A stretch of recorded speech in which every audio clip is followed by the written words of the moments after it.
നിറഞ്ഞ മറിയമേ, നിനക്ക് സമാധാനം. നമ്മുടെ കർത്താവ് നിന്നോടുകൂടെ. നീ സ്ത്രീകളിൽ അനുഗ്രഹിക്കപ്പെട്ടവളാകുന്നു. നിന്റെ ഉദരഫലമായ നമ്മുടെ കർത്താവ് യേശുമിശിഹ വാഴ്ത്തപ്പെട്ടവനാകുന്നു. പരിശുദ്ധ മറിയമേ, തമ്പുരാന്റെ അമ്മേ, പാപികളായ ഞങ്ങൾക്ക് വേണ്ടി ഇപ്പോഴും എപ്പോഴും ഞങ്ങളുടെ മരണസമയത്തും തമ്പുരാനോട് അപേക്ഷിച്ചു കൊള്ളണമേ. ആമീൻ.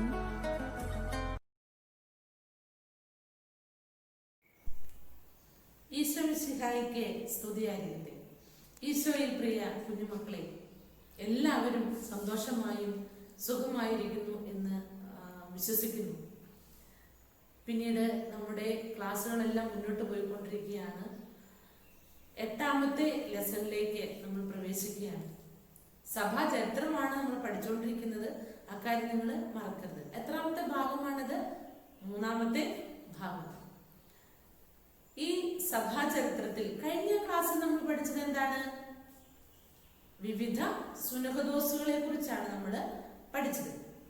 ഈ അധ്യായത്തിൽ നമ്മൾ പഠിക്കുക മധ്യയുഗത്തിലെ സഭ എന്ന് പറഞ്ഞാൽ 8ാം നൂറ്റാണ്ട് മുതൽ 15ാം നൂറ്റാണ്ട് വരെയുള്ള സഭയുടെ അവസ്ഥ, അല്ലെങ്കിൽ എങ്ങനെയാണ് സഭ മുന്നോട്ട് പോയിക്കൊണ്ടിരുന്നത് എന്നാണ് നമ്മൾ ഈ അധ്യായത്തിൽ പഠിക്കുന്നത്.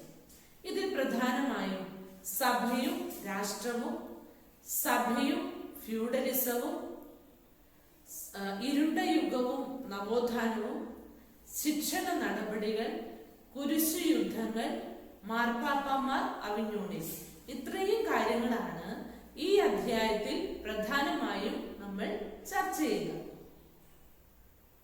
അതിൽ 1ാമത്തെ ഭാഗമായ സഭയും രാഷ്ട്രവും. എന്താണ് സഭയും രാഷ്ട്രവും തമ്മിലുള്ള ബന്ധം എന്നാണ് നമ്മളിവിടെ കാണുന്നത്. നമുക്കറിയാം, AD 313 കോൺസ്റ്റന്റൈൻ ചക്രവർത്തി മിലാൻ വിളംബരത്തോടുകൂടി സഭയ്ക്ക് സ്വാതന്ത്ര്യം നൽകി. കോൺസ്റ്റന്റൈൻ ചക്രവർത്തി മിലാൻ വിളംബരത്തോടുകൂടി സഭയ്ക്ക് സ്വാതന്ത്ര്യം നൽകിയപ്പോൾ സ്വത്തുക്കൾ കൈവശമാക്കുവാനും ഉള്ള എല്ലാ അവകാശ അധികാരങ്ങളും സഭയ്ക്ക് ലഭിച്ചു. മാത്രമല്ല, ചക്രവർത്തിയും മറ്റ് പ്രഭുക്കന്മാരുമൊക്കെ കുറെ പ്രദേശങ്ങൾ സഭയ്ക്ക് ദാനമായി നൽകി. അങ്ങനെ മാർപ്പാപ്പയുടെ അധീനതയിൽ കുറെ പ്രദേശങ്ങൾ ലഭിക്കുകയും ഇത് പേപ്പൽ സ്റ്റേറ്റിന്റെ ആരംഭമായിട്ട് നമുക്ക് കാണാം. ഇങ്ങനെ പോകുന്ന അവസരത്തിലാണ് ലൊംബാർഡുകൾ എന്നറിയപ്പെടുന്ന ജർമ്മൻ വംശജര് ഇറ്റലിയുടെ വടക്ക് ഭാഗത്തെ ആക്രമിക്കുകയും ഈ അവസരത്തിൽ ബൈസന്റൈൻ ചക്രവർത്തിമാരാണ് ഇറ്റലി ഭരിച്ചുകൊണ്ടിരുന്നത്. ഈ ലൊംബാർഡുകളുടെ ആക്രമണത്തിൽ നിന്ന് ഇവരെ രക്ഷിക്കുവാൻ, അല്ലെങ്കിൽ ജനങ്ങളെ രക്ഷിക്കുവാനായിട്ട് ചക്രവർത്തിയോട് അപേക്ഷിക്കുകയും എന്നാൽ ചക്രവർത്തിക്ക് ഇവരെ രക്ഷിക്കാൻ കഴിയാതെ വരികയും ചെയ്ത സാഹചര്യത്തിൽ ജനങ്ങൾ മാർപ്പാപ്പയുടെ അടുക്കൽ അഭയം തേടുകയും ലൊംബാർഡുകളുടെ ആക്രമണത്തിൽ നിന്ന് തങ്ങളെ രക്ഷിക്കണമെന്ന് അപേക്ഷിക്കുകയും ചെയ്തു.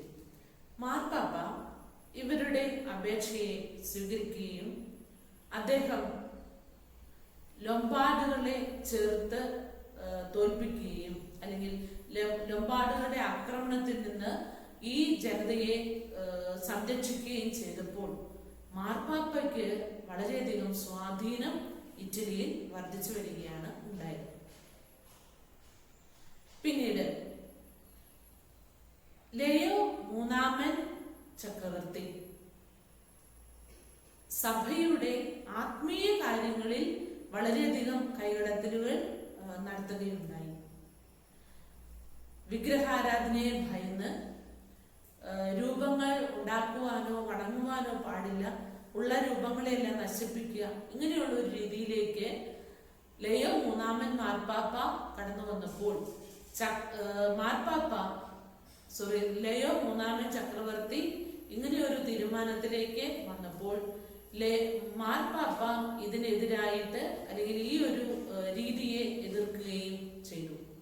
അങ്ങനെ നിക്യ രണ്ടാം നിക്യ കൗൺസിൽ എന്തായിരുന്നു പ്രധാനപ്പെട്ട തീരുമാനം ഉണ്ടായത്? ഓർമ്മയുണ്ടോ നിങ്ങൾക്ക്? നിക്യ കൗൺസിലിൽ തീരുമാനിച്ചത് ഇതാണ്: തിരുസ്വരൂപങ്ങൾ രൂപങ്ങൾ നിർമ്മിക്കുന്നതിലോ വണങ്ങുന്നതിലോ തെറ്റില്ല എന്നുള്ളൊരു തീരുമാനം ഉണ്ടായി. ഇതോടുകൂടി മാർപ്പാപ്പയ്ക്ക് രാഷ്ട്രീയമായിട്ടുള്ള കാര്യങ്ങളിലും രാഷ്ട്രീയ മേഖലയിലും മാർപ്പാപ്പയുടെ സ്വാധീനം വർദ്ധിച്ചു വന്നു.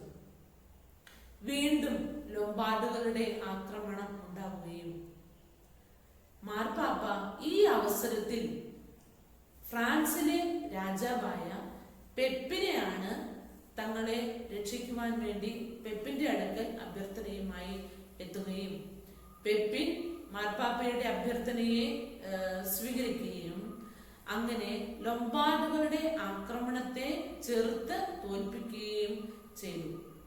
മാത്രമല്ല, പെപ്പിൻ വളരെയധികം പ്രദേശങ്ങൾ മാർപ്പാപ്പയ്ക്ക് ദാനമായി നൽകുകയും അതോടുകൂടെ ഇനിയും എന്തെങ്കിലും സഹായം ആവശ്യമുള്ളപ്പോൾ പെപ്പിന്റെ എല്ലാ സഹായങ്ങളും ഉണ്ടാകും എന്ന് ഉറപ്പ് നൽകിക്കൊണ്ടുള്ള ഒരു പ്രമാണരേഖ തയ്യാറാക്കുകയും ചെയ്തു.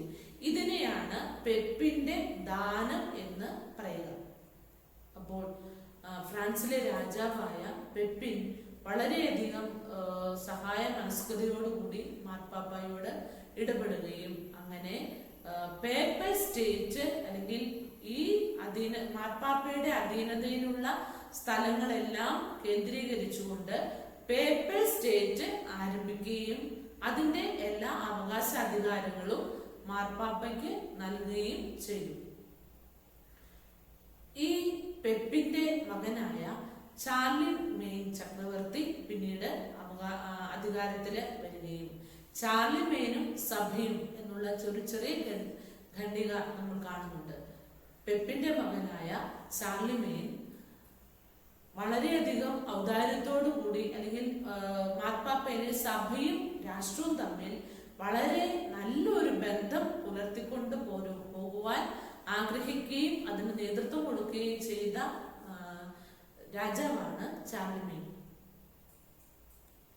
ചാർലിമെയിൻ സഭയുടെ എല്ലാവിധമായ ആത്മീയ കാര്യങ്ങളിൽ എന്ന് പറഞ്ഞാൽ സഭയുടെ വിശ്വാസം സംരക്ഷിക്കുന്നതിനും ഒരു ഐക്യരൂപ്യം സഭയിൽ ഉണ്ടാകുന്നതിനും വേണ്ടി ആവശ്യമായ നിയമങ്ങൾ രൂപീകരിക്കാനും ഒക്കെ മാർപ്പാപ്പയോട് ചേർന്ന് അല്ലെങ്കിൽ അതിന് നേതൃത്വം നൽകിയ വ്യക്തിയാണ് അല്ലെങ്കിൽ ആളാണ് ചാർലിമെയിൻ.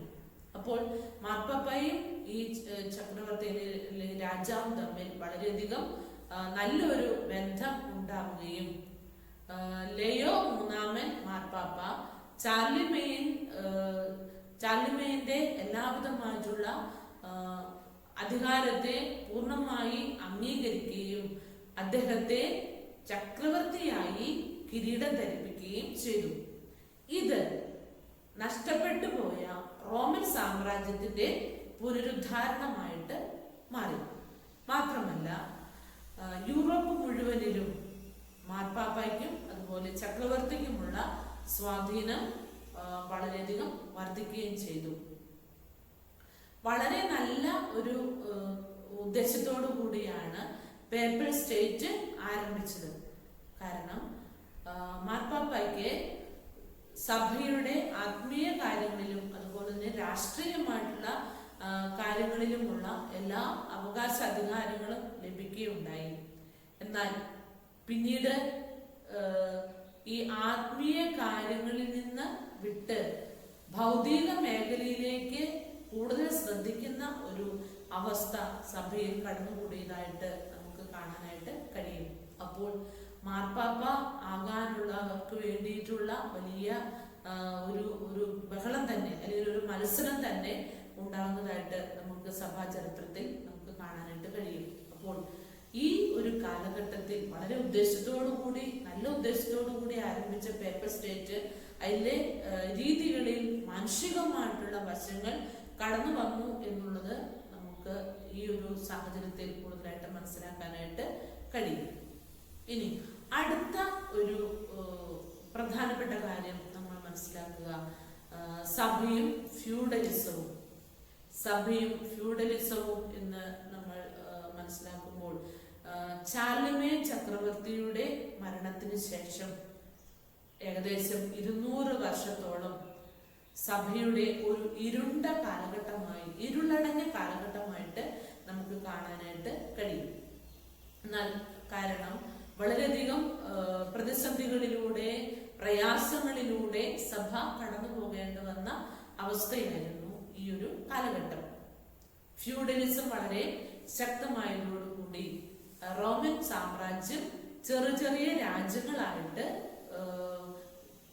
കീറിമുറിക്കപ്പെട്ടു. ഈ ഓരോ ചെറിയ ചെറിയ രാജ്യങ്ങളുടെയും ഭരണാധികാരിയായി ഫ്യൂഡൽ പ്രഭുക്കന്മാർ കടന്നു വന്നു. അപ്പോൾ സഭയുടെ സ്വത്തുക്കളും സഭയുടെ സ്ഥാപനങ്ങളും ഒക്കെ ഈ ഫ്യൂഡൽ പ്രഭുക്കന്മാരുടെ അധീനതയിലായി. മാർപ്പാപ്പമാർക്ക് അല്ലെങ്കിൽ സഭാധികാരികൾക്ക് ഈ ഫ്യൂഡൽ പ്രഭുക്കന്മാരുടെ അവരുടെ ഇംഗിതത്തിന് വഴങ്ങേണ്ടതായിട്ട് വന്ന ഒരു കാലഘട്ടമായിരുന്നു ഈ സഭയും ഫ്യൂഡലിസവും എന്നുള്ള ഈ ഒരു 200 വർഷത്തിലെ കാലഘട്ടം.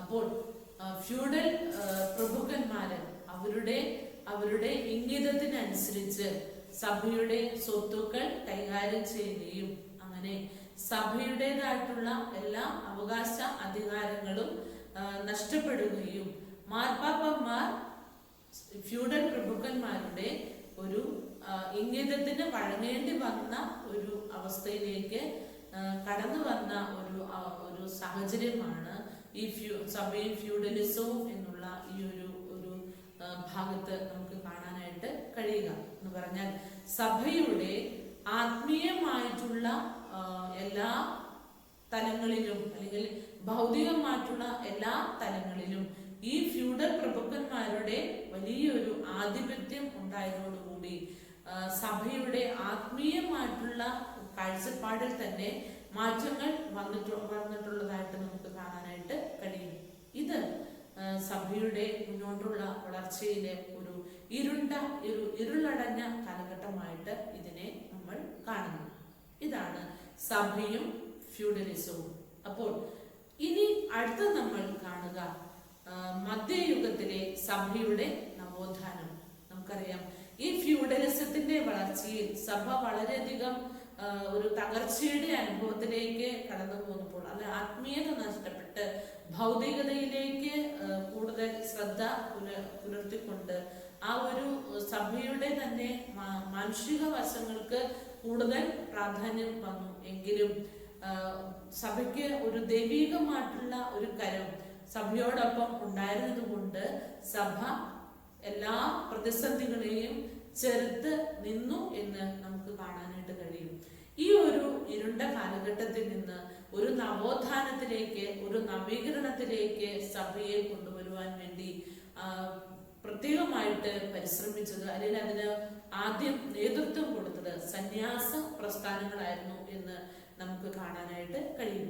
ഈ ഒരു സഭയുടെ ഈ വലിയ ഒരു പ്രതിസന്ധി ഘട്ടത്തിൽ സഭയെ നവോത്ഥാനത്തിലേക്ക് കൊണ്ടുവരുവാൻ വേണ്ടി ഫ്രാൻസിലെ ക്ലൂണി എന്ന സ്ഥലത്ത് ആരംഭിച്ച സന്യാസ പ്രസ്ഥാനം, അത് ക്ലൂണി സന്യാസ സമൂഹം എന്ന പേരിൽ അറിയപ്പെടാനായിട്ട് ഇടയായി. ഈ ഒരു വിഭാഗത്തിൽപ്പെട്ട സന്യസ്തർ അല്ലെങ്കിൽ സമർപ്പിതർ സഭയുടെ നവോത്ഥാനത്തിന് വേണ്ടി മാർപ്പാപ്പയോട്, സഭാധികാരികളോട് ചേർന്ന് വളരെയധികം പരിശ്രമിച്ചവരായിരുന്നു.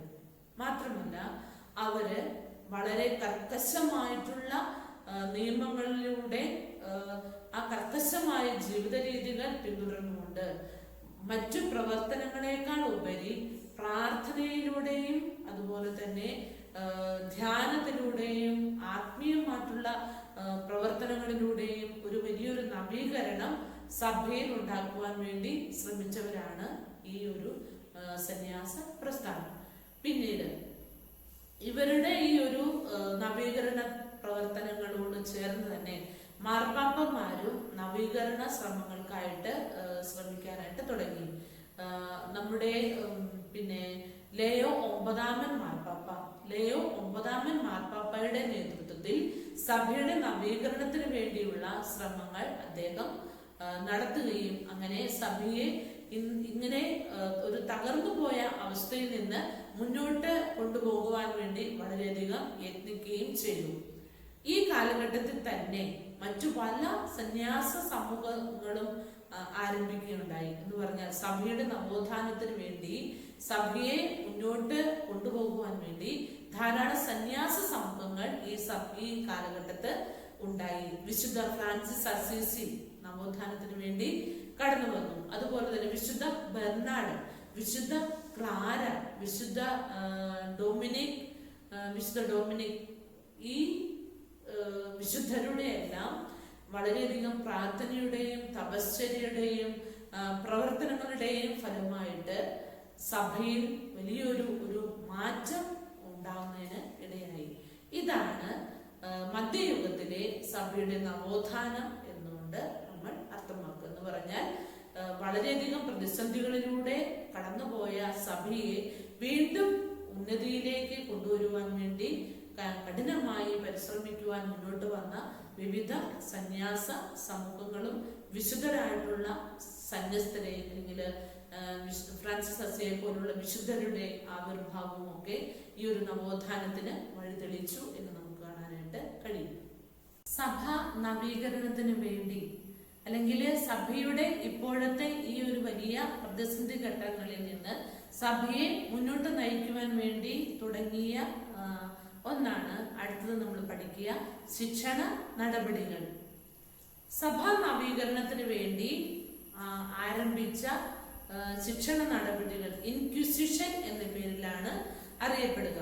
ഈ ഇൻക്വിസിഷൻ എന്ന് പറയുന്ന ഈ ഒരു കാര്യത്തിൽ പ്രധാനമായിട്ടും തീരുമാനിക്കപ്പെട്ടത് അല്ലെങ്കിൽ സഭയ്ക്കുള്ളിലെ തെറ്റായ പ്രബോധനങ്ങൾ നിരോധിക്കുക, വിശ്വാസത്തിനെതിരായ പ്രവൃത്തികൾ കണ്ടുപിടിക്കുക, മതദ്രോഹ പ്രവർത്തനങ്ങൾ നിരോധിക്കുക, കുറ്റക്കാരെ ശിക്ഷിക്കുക, മതവിശ്വാസത്തിനെതിരായ ഗ്രന്ഥങ്ങൾ നിരോധിക്കുക. ഈ കാര്യങ്ങൾക്ക് വേണ്ടി റോമിൽ ഗ്രിഗറി 9 മാർപ്പാപ്പ ആരംഭിച്ച ശിക്ഷണ നടപടിയാണ് ഇൻക്വിസിഷൻ എന്ന പേരിൽ അറിയപ്പെടുക. ഇത് വളരെ നല്ല ഒരു രീതിയിൽ ഇതിന്റെ പ്രവർത്തനങ്ങൾ മുന്നോട്ട് വന്നിരുന്നു. വളരെയധികം നന്മ അല്ലെങ്കിൽ നേട്ടം ഇതിലൂടെ ഉണ്ടായി. എന്നാൽ കാലക്രമത്തിൽ പിന്നീട് ഇതിലും മാനുഷികമായിട്ടുള്ള ചില അബദ്ധങ്ങൾ കടന്നു വന്നു എന്ന് നമുക്ക് കാണാനായിട്ട് കഴിയും. കാരണം തെറ്റായ രീതിയിൽ ശിക്ഷണ നടപടികൾ നടത്തുന്ന ഒരു രീതി ഉണ്ടായി. മാത്രമല്ല നീതിക്ക് നിരക്കാത്ത പല പ്രവർത്തനങ്ങളും ഈ ഇൻക്വിസിഷന്റെ പേരിൽ സഭയിൽ ഉണ്ടായി എന്ന് നമുക്ക് ചരിത്രം പഠിക്കുമ്പോൾ കാണാനായിട്ട് കഴിയും. അപ്പോൾ ഈ ഒരു നല്ല ഉദ്ദേശത്തോടു കൂടി ആരംഭിച്ച ഇൻക്വിസിഷൻ അല്ലെങ്കിൽ ഈ ശിക്ഷണ നടപടിയും കാലക്രമത്തിൽ അതിൽ മാനുഷികമായിട്ടുള്ള പല പിഴവുകളും ഉണ്ടായി എന്നുള്ളത് സഭയുടെ മാനുഷിക വശത്ത് സംഭവിച്ചിട്ടുള്ള ഒരു വീഴ്ചയാണെന്ന് നമുക്ക് മനസ്സിലാക്കാനായിട്ട് കഴിയും. അപ്പോൾ ഇതാണ് ശിക്ഷണ നടപടികൾ എന്നുള്ള ഭാഗത്ത് നമ്മൾ മനസ്സിലാക്കുന്നത്. അടുത്തത് കുരിശ് യുദ്ധങ്ങൾ. കുരിശ് യുദ്ധങ്ങൾ എന്ന് പറയുമ്പോൾ എന്താണ് കുരിശ് യുദ്ധങ്ങൾ? നമ്മൾ കേട്ടിട്ടുണ്ട് കുരിശ് യുദ്ധങ്ങൾ, അല്ലെ? കുരിശ് പിടിച്ചിട്ടുള്ള യുദ്ധമാണ്. അല്ലെങ്കിൽ എന്തിനാണ് ഈ കുരിശ് യുദ്ധങ്ങൾ ആരംഭിച്ചത്? അതിന്റെ പിന്നിലുള്ള പ്രധാനപ്പെട്ട കാര്യം എന്താണ് എന്നാണ് നമ്മൾ ഇനി ചിന്തിക്കാനായിട്ട് പോവുക. 7-ാം നൂറ്റാണ്ടിൽ ആരംഭിച്ച ഇസ്ലാം മതക്കാർ അവർ ആക്രമണത്തിലൂടെ ക്രിസ്തു മതത്തെയും ക്രൈസ്തവ സംസ്കാരത്തെയും ഇല്ലായ്മപ്പെടുത്തുവാനായിട്ടുള്ള ശ്രമം ആരംഭിച്ചു. അങ്ങനെ നമ്മുടെ ക്രിസ്തു മത കേന്ദ്രങ്ങളായിരുന്ന പലസ്തീന, സിറിയ, ഈജിപ്ത്, പേർഷ്യ എന്നീ സ്ഥലങ്ങൾ നമുക്കറിയാം നമ്മുടെ കർത്താവിന്റെ ജനനമായിട്ടും അല്ലെങ്കിൽ നമ്മുടെ ക്രൈസ്തവ പാരമ്പര്യത്തിന്റെ പ്രധാനപ്പെട്ട കേന്ദ്രങ്ങളാണ് ഇതൊക്കെ. ഇതെല്ലാം അവർ ആക്രമിച്ച് കീഴടക്കി. മാത്രമല്ല അന്ത്യോക്യ, ജെറുസലേം, അലക്സാണ്ട്രിയ എന്നീ പാത്രിയാർക്കേറ്റുകളും ഈ ഇസ്ലാം മതക്കാർ യുദ്ധത്തിലൂടെ കീഴ്പ്പെടുത്തി.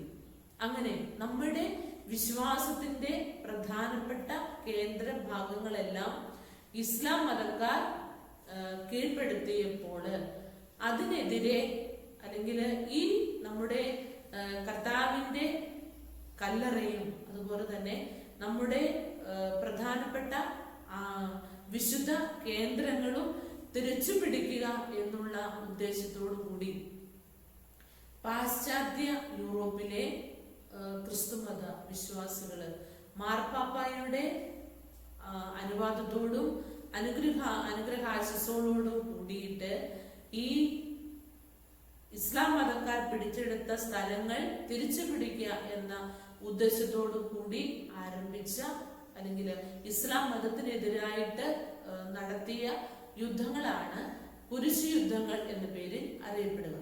എന്തുകൊണ്ട് അല്ലെങ്കിൽ ഇതിന് കുരിശ് യുദ്ധങ്ങൾ എന്ന പേര് വന്നു എന്ന് നമ്മൾ ചിന്തിക്കുമ്പോൾ നമുക്ക് കാണാൻ കഴിയും, കുരിശ് യുദ്ധത്തിനായി പോയിക്കൊള്ളാമെന്ന് മനസ്സിൽ ഉറപ്പിച്ച അല്ലെങ്കിൽ നേർച്ച നേർന്ന യോദ്ധാക്കളായിരുന്നു ഈ യുദ്ധത്തിൽ പങ്കെടുത്തിട്ടുള്ളവര്. അവര് അവരുടെ തോളിൽ കുരിശ് ചിഹ്നമുള്ള വസ്ത്രം ധരിച്ചിരുന്നു. അതുകൊണ്ടാണ് ഈ യുദ്ധത്തെ കുരിശു യുദ്ധം എന്ന പേര് അറിയപ്പെടാനായിട്ട് ഇടയായത്. ഈ കുരിശു യുദ്ധത്തിലൂടെ പല നേട്ടങ്ങളും ഉണ്ടായിട്ടുണ്ട് എന്ന് നമുക്ക് കാണാനായിട്ട് കഴിയും. കുരിശുദ്ധത്തിന്റെ അനന്തര ഫലങ്ങൾ എന്താണെന്ന് നമ്മൾ പരിശോധിക്കുമ്പോൾ നമുക്ക് കാണാനായിട്ട് കഴിയും. ഈ കുരിശുയുദ്ധത്തിലൂടെ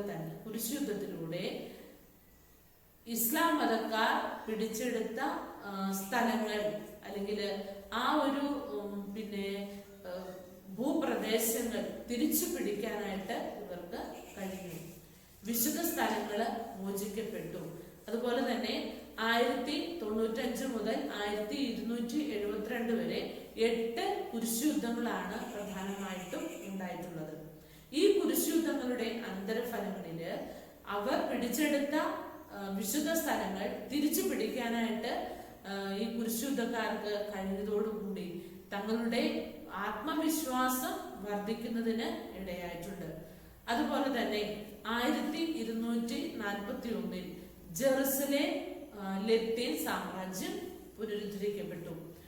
വീണ്ടും 1299 ജെറുസലേം, നസ്രത്ത്, ബേത്ലഹേം എന്നീ സ്ഥലങ്ങളില് അല്ലെങ്കിൽ ഈ തീർത്ഥാടന കേന്ദ്രങ്ങൾ സന്ദർശിക്കുവാനുള്ള ഒരു സാഹചര്യം ഉണ്ടായി. എന്ന് പറഞ്ഞാൽ കർത്താവിന്റെ അല്ലെങ്കിൽ നമ്മുടെ വിശുദ്ധ സ്ഥലങ്ങൾ തീർത്ഥാടകർക്ക് സന്ദർശിക്കുവാനുള്ള ഒരു സാഹചര്യം ഈ ഒരു കാലഘട്ടത്തിൽ ഉണ്ടാവുകയും അങ്ങനെ തീർത്ഥാടനം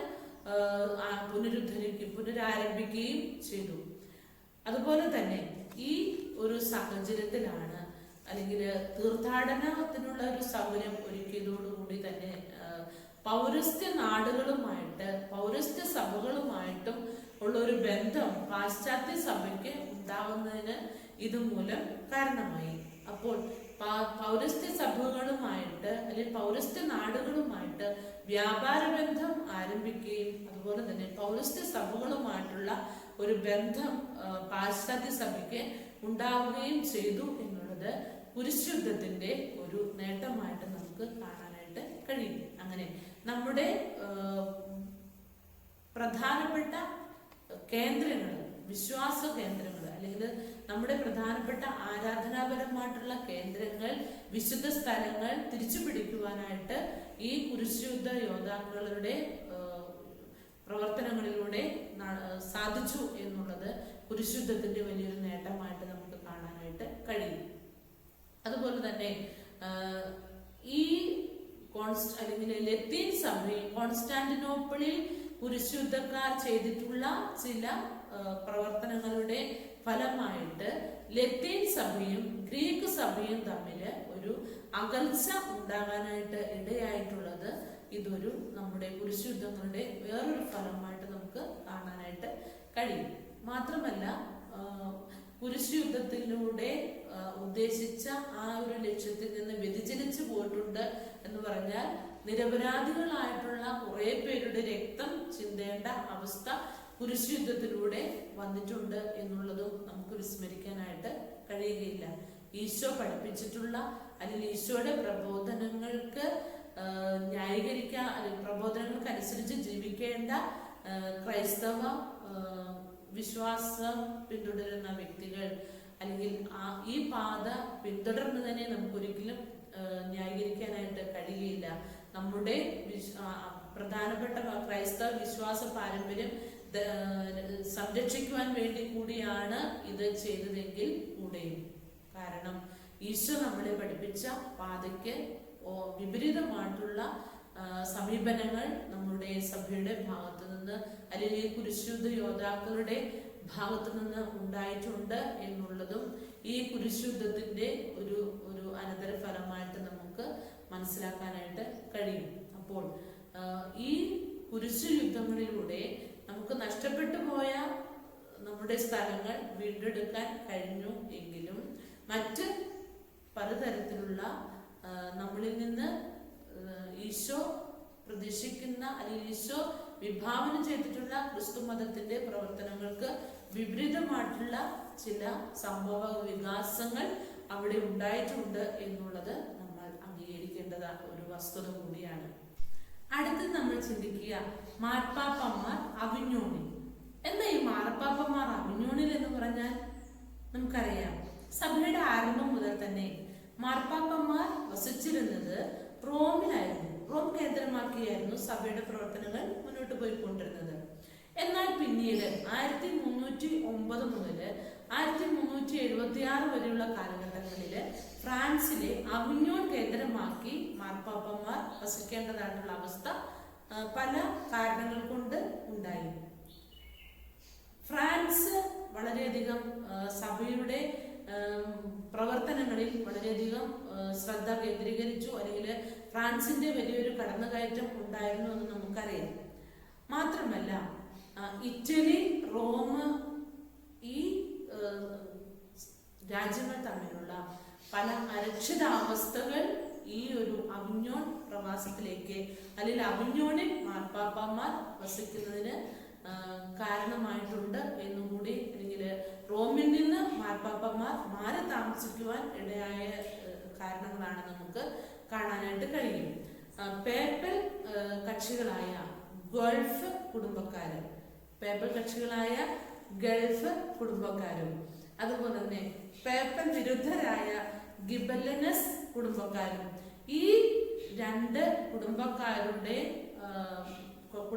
തമ്മിലുള്ള യുദ്ധങ്ങള് അല്ലെങ്കിൽ കലാപങ്ങൾ കൊണ്ട് മാർപ്പാപ്പമാർക്ക് വളരെയധികം പ്രയാസങ്ങൾ ഉണ്ടാക്കുകയും മാർപ്പാപ്പമാർ പല സ്ഥലങ്ങളിൽ പോയി അഭയം പ്രാപിക്കേണ്ടി വരികയും ചെയ്തിട്ടുണ്ട്. എന്നാൽ അവിഞ്ഞോണിൽ മാർപ്പാപ്പമാർ താമസിക്കുവാനായിട്ട് ഇടയായത് ഒരു ആകസ്മികമായിട്ടുള്ള കാരണങ്ങൾ കൊണ്ടാണ്. കാരണം മാർപ്പാപ്പയായി 1305 മാർപ്പാപ്പയായി തെരഞ്ഞെടുക്കപ്പെട്ട ക്ലെമന്റ് അഞ്ചാമൻ മാർപ്പാപ്പ തന്റെ അനാരോഗ്യകരമായിട്ടുള്ള അല്ലെങ്കിൽ ആരോഗ്യ സംബന്ധമായിട്ടുള്ള കാരണങ്ങളാൽ റോമിലേക്ക് പോകാതെ ഡൊമിനിക്കൻ സമൂഹത്തിന്റെ അതിഥിയായിട്ട് അവിഞ്ഞോണിൽ താമസിക്കുകയാണ് ഉണ്ടായത്. അപ്പോൾ അവിഞ്ഞോണിൽ താമസിച്ചുകൊണ്ടാണ് അദ്ദേഹം സഭയുടെ ഭരണപരമായിട്ടുള്ള കാര്യങ്ങൾ മുന്നോട്ട് കൊണ്ടുപോയിക്കൊണ്ടിരുന്നത്. പിന്നീട് ജോൺ 22 മാർപ്പാപ്പയും ഇപ്രകാരം തന്നെ അവിഞ്ഞോണിൽ തന്നെയാണ് താമസിച്ചത്. 1348 അന്നത്തെ പാപ്പ അവിഞ്ഞോണിൽ ഒരു അരമന പണിയുകയും അവിടെ സഭയുടെ കേന്ദ്രമായിട്ട് സഭാപരമായിട്ടുള്ള കാര്യങ്ങൾ മുന്നോട്ട് കൊണ്ടുപോവുകയും ചെയ്തിരുന്നു. അങ്ങനെ ഏകദേശം 7 മാർപ്പാപ്പമാര് അവിഞ്ഞോണിലാണ് കേന്ദ്രമാക്കിക്കൊണ്ടാണ് സഭയുടെ പ്രവർത്തനങ്ങൾ മുന്നോട്ട് പോയിക്കൊണ്ടിരുന്നത്. എന്നാൽ 1397 ഗ്രിഗറി മാർപ്പാപ്പ വത്തിക്കാനിലേക്ക് പോവുകയും അവിടെ താമസിച്ചുകൊണ്ട് സഭയുടെ പ്രവർത്തനങ്ങൾ മുന്നോട്ട് കൊണ്ടുപോവുകയും ചെയ്തു. അപ്പോൾ അവിഞ്ഞോണിൽ നിന്ന് റോമിലേക്ക് വീണ്ടും സഭയുടെ കേന്ദ്രമായിട്ട് മാറുന്ന പശ്ചാത്തലമാണ് നമുക്കിവിടെ കാണാനായിട്ട് കഴിയുക. അപ്പോൾ ഈ ഒരു ലെസണിൽ അല്ലെങ്കിൽ ഈ ഒരു പാഠത്തിൽ നമ്മൾ പഠിച്ചത് മധ്യയുഗത്തിലെ സഭയുടെ വളർച്ചയും തളർച്ചയും, അല്ലെങ്കിൽ മധ്യയുഗത്തിലെ സഭയുടെ അവസ്ഥ എന്തായിരുന്നു എന്നാണ് നമ്മൾ ഈ അധ്യായത്തിൽ പഠിക്കാനായിട്ട് ശ്രമിച്ചത്. 12-13 നൂറ്റാണ്ടുകളിലാണ് ഇന്നത്തെ രീതിയിലുള്ള സഭയുടെ വലിയൊരു കെട്ടുറപ്പോടു കൂടിയ ഭരണ സംവിധാനം അല്ലെങ്കിൽ സഭയുടെ വളർച്ച സംഭവിച്ചിട്ടുള്ളത്. ഈ കാലഘട്ടത്തിൽ വളരെയധികം പഠന കേന്ദ്രങ്ങൾ ഉണ്ടായിട്ടുള്ളതായിട്ട് നമുക്ക് കാണാനായിട്ട് കഴിയും. അതുപോലെ തന്നെ പലതരത്തിലുള്ള കൃത്യമായിട്ടുള്ള വിശ്വാസ സംഹിതകൾക്ക് രൂപം കൊടുക്കുക, നിയമ സംഹിതകൾ രൂപീകരിക്കുക, ഇങ്ങനെ വളരെ കെട്ടുറപ്പോടു കൂടിയിട്ടുള്ള ഒരു ഭരണ സംവിധാനം സഭയിൽ ഉണ്ടായത് 12-13 നൂറ്റാണ്ടുകളിലാണ്. ഈ ഒരു പാഠം നമ്മൾ പഠിക്കുകയും മനസ്സിലാക്കാൻ ശ്രമിക്കുകയും ചെയ്യുമ്പോൾ സഭയിൽ പലതരത്തിലുള്ള പ്രതിസന്ധികൾ കടന്നു വന്നിട്ടുണ്ട്. നമുക്കറിയാം, സഭ എന്ന് പറയുന്നത് ആരാണ്? സഭ എന്ന് പറയുന്നത് അത് നമ്മളെല്ലാവരും ചേരുന്ന, അല്ലെങ്കിൽ സഭയ്ക്ക് നമ്മൾ ഓരോരുത്തരും ചേരുന്നവരാണ് സഭ എന്ന് പറയുക. അപ്പോൾ സഭയിൽ എന്തെങ്കിലും പ്രതിസന്ധികൾ കടന്നു വന്നപ്പോൾ, അല്ലെങ്കിൽ ഓരോ കാലഘട്ടത്തിലും പ്രതിസന്ധികൾ കടന്നു വന്നപ്പോൾ ആ പ്രതിസന്ധിയെ തരണം ചെയ്യുവാനായിട്ട് സന്യാസ സമൂഹങ്ങളായിട്ടും മാർപ്പാപ്പമാരായിട്ടും അതുപോലെ തന്നെ ഓരോ പ്രത്യേക വ്യക്തികള് ആ ഒരു പ്രതിസന്ധിയെ തരണം ചെയ്യുവാൻ, അതിൽ നിന്ന് സഭയെ മോചിപ്പിക്കുവാനായിട്ട് കഠിന പരിശ്രമം ചെയ്തു എന്ന് നമുക്ക് മനസ്സിലാക്കാനായിട്ട്, ഈ പാഠത്തിലൂടെ മനസ്സിലാക്കാനായിട്ട് കഴിയുന്നു. ഇതൊക്കെ പഠിക്കുമ്പോൾ നമ്മൾ എന്താ ചെയ്യേണ്ടത്? നമ്മളായിരിക്കുന്ന ഈ കാലഘട്ടത്തിലും സഭയ്ക്ക് വളരെയധികം പ്രതിസന്ധികൾ ഇപ്പോഴും നേരിട്ടുകൊണ്ടിരിക്കുകയാണ്.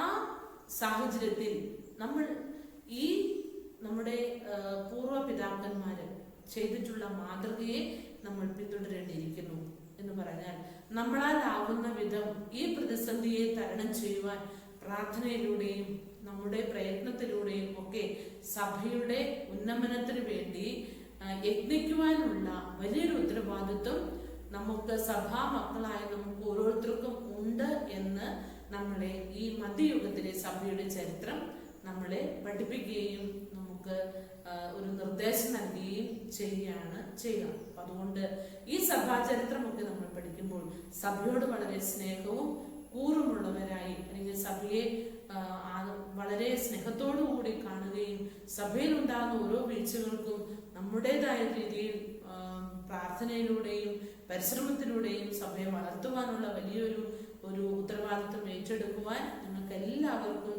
കഴിയട്ടെ എന്ന് ആശംസിച്ചുകൊണ്ട് ഈ ഒരു പാഠം ഇവിടെ പൂർണ്ണമാകുന്നു. എല്ലാവിധമായ ദൈവാനുഗ്രഹങ്ങളും നേരുന്നു.